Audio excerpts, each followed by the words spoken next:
Rainworld is about survival and finding your purpose in a hostile alien world. Almost nowhere is safe, not even your friends can be trusted.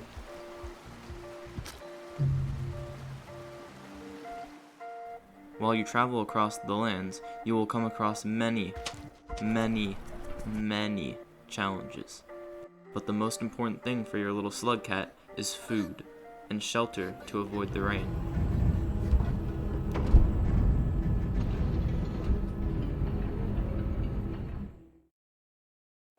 Now, let's go back to the start of the game, or the tutorial you could say. From the very start, the game teaches you how to get food and what a shelter is.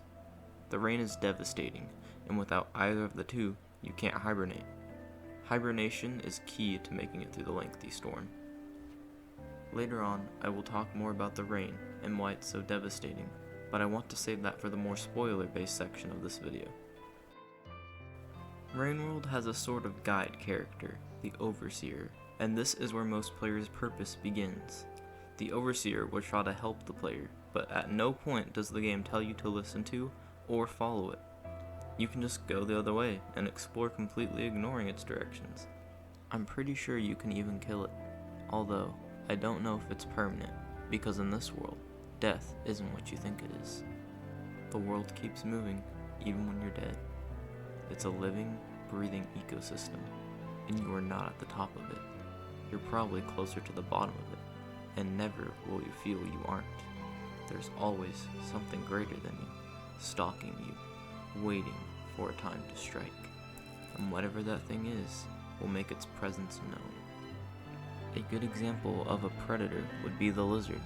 They are the most common enemy you will encounter throughout your journey, but unlike enemies in most games, they have a purpose. They aren't just out for blood. They want to survive. Without you, how will they hibernate and make it through the rain? Without purpose, there wouldn't be a point to living. Everyone must find their purpose, and that's what this game is about. If you don't find a purpose, then this game will defeat you, and your slug cat will remain stranded in Rainworld's desolate lands, forever running from its devastating downpour.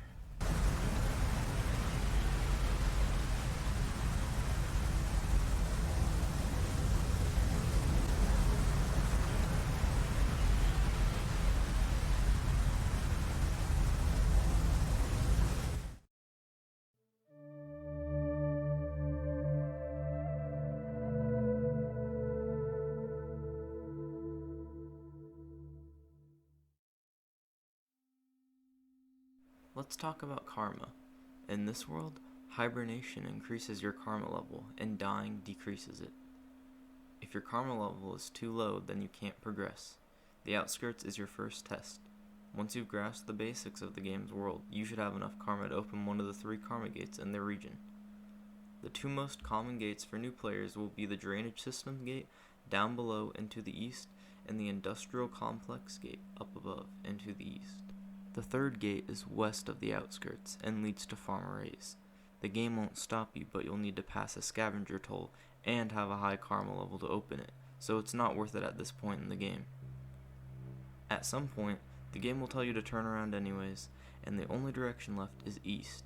At one point or another, you will ascend, and you will descend as well.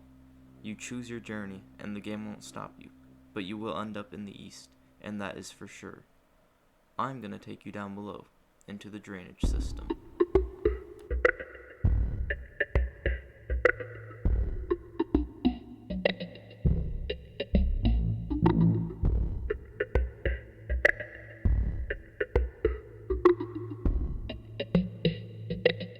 While I would have taken you to the industrial complex first, I thought I should show you my personal favorite of the 2.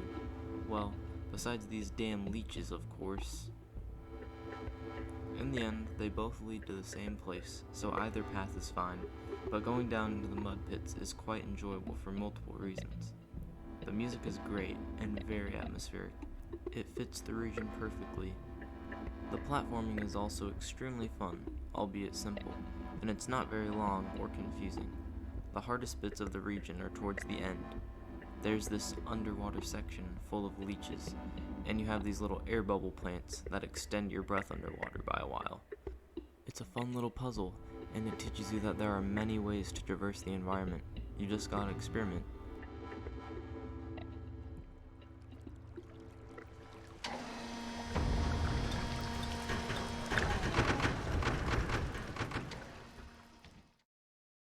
Welcome to Garbage Wastes, the most beautiful pile of trash you'll probably ever see.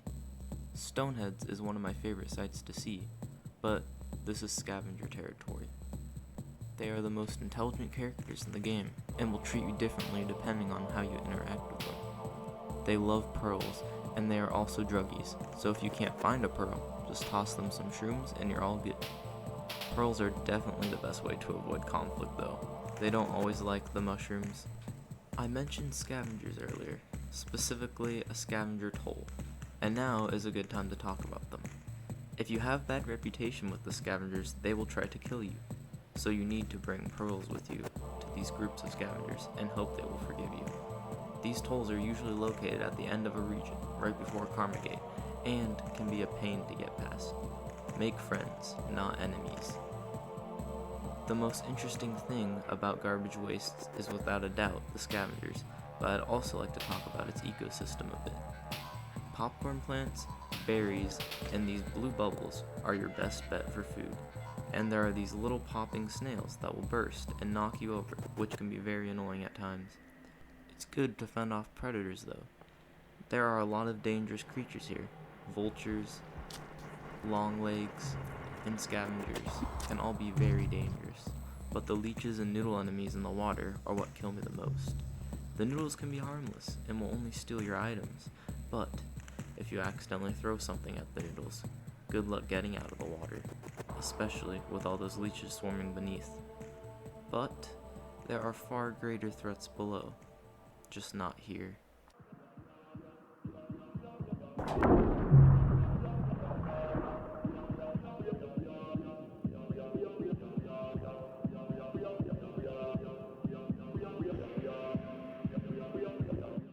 To the furthest east lies the shoreline, one of the most straightforward areas in the game. Most of shoreline consists of swimming or gliding across the water, and exploring abandoned drainage systems.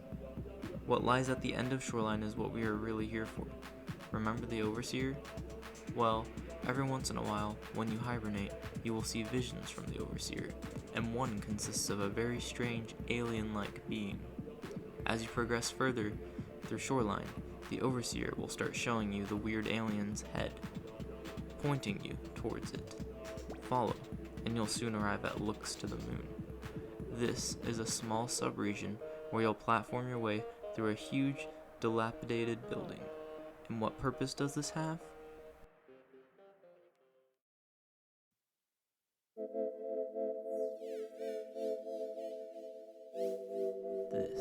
This is Looks to the Moon.